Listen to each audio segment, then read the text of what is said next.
नाशिक महानगरपालिकेच्या बिटको रुग्णालयात औषधांचा तुटवडा निर्माण झाल्यानं गरीब रुग्णांना प्रचंड त्रासांना सामोरं जावं लागतंय। हॉस्पिटलमध्ये उपलब्ध होत असलेली औषधे देण्याऐवजी रुग्णांना संपूर्ण औषधांची यादी देऊन रुग्णालयाच्या आवारात असलेल्या मेडिकलमधून औषधे घेण्यास भाग पाडलं जात आहे, असा गंभीर आरोप शिंदे गटाचे शिवसेनेचे नितीन खर्जुल यांनी केला। खर्जुल म्हणाले की डॉक्टरांनी लिहून दिलेल्या 10 औषधांपैकी 7 औषधं रुग्णालयात उपलब्ध असतानाही हॉस्पिटलच्या आवारात असलेल्या सरकारमान्य मेडिकलमधून सर्व औषधे बाहेरून घेण्यास सांगितली जात आहे।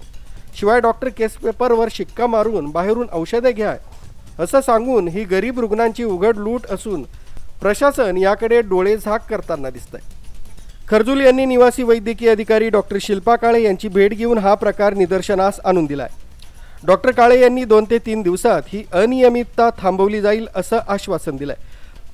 महानगरपालिकेचं कोट्यावधी रुपयांचं बजेट असूनही बिटको सारख्या महत्त्वाच्या रुग्णालयात औषधांचा पुरवठा होत नाही, ही नाशिककरांसाठी लाजिरवाणी बाब आहे। बिटकोतील डॉक्टर आणि मेडिकलवाल्यांमध्ये संगनमत असल्याची शंका येणं साहजिकच आहे।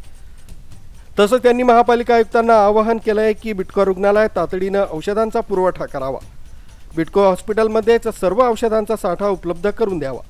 हॉस्पिटलमध्ये स्वतः औषध वितरण केंद्र असूनही आवारात दुसरं मेडिकल ठेवण्याची गरज नाही। बाहेरील मेडिकल बंद करण्यात यावं, अन्यथा आम्हाला शिवसेना पक्षाच्या वतीनं तीव्र आंदोलन करावं लागेल असा इशारा खर्जुल यांनी दिलाय।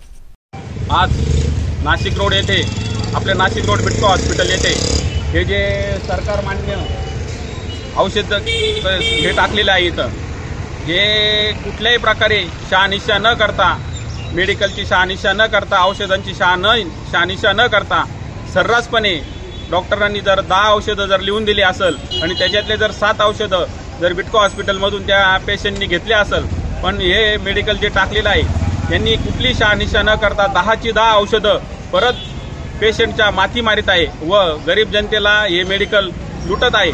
आणि मी आता स्वतः जाऊन काळे मॅडम व त्यांच्या मेडिकल स्टोअरची स्वतः जाऊन भेट घेतली व त्यांच्या मी निदर्शनास आणून दिलं की तुम्ही हा प्रकार का करत आहात। आणि ते म्हणे का या स्टोअरला आपल्या औषधं नाही, आपलं एवढं मोठं हॉस्पिटल असताना 2000 कोटीचं आपलं महानगरपालिकेचं बजेट असताना आपण जर यांना औषधं पुरवू शकत नसेल तर आपली एवढी नाशिककरांना ही लाजिरवाणी गोष्ट आहे।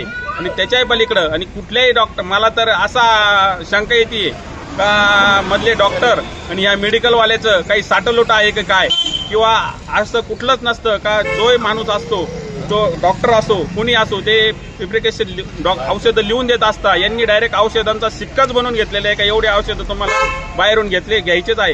हे जर येत्या 2-4 दिवसात जर थांबलं नाही तर आमच्या शिवसेनेच्या वतीने मोठं आंदोलन करण्यात येईल व हे इथे जे मेडिकल जे म्हणताय सरकार मान्य टाकले पण हे इकडं खूप नागरिकांची लूट करत आहे, हे आम्ही बंद केल्याशिवाय राहणार नाही। आणि सर्व नाशिक महानगरपालिकेच्या याच्या माध्यमातून मी आयुक्त साहेबांना पण सांगतो की तुम्ही बिटको हॉस्पिटलमध्ये जास्तीत जास्त लवकरात लवकर तुम्ही आपल्या औषधांचा स्टॉक पाठवावा व गरीब जनतेची हेळसाळ थांबवावी अशी विनंती करतो। थांबतो। जय हिंद, जय महाराष्ट्र। मुख्य संचालक रवींद्र जाधव, लोकराज्य न्यूज, नाशिक रोड।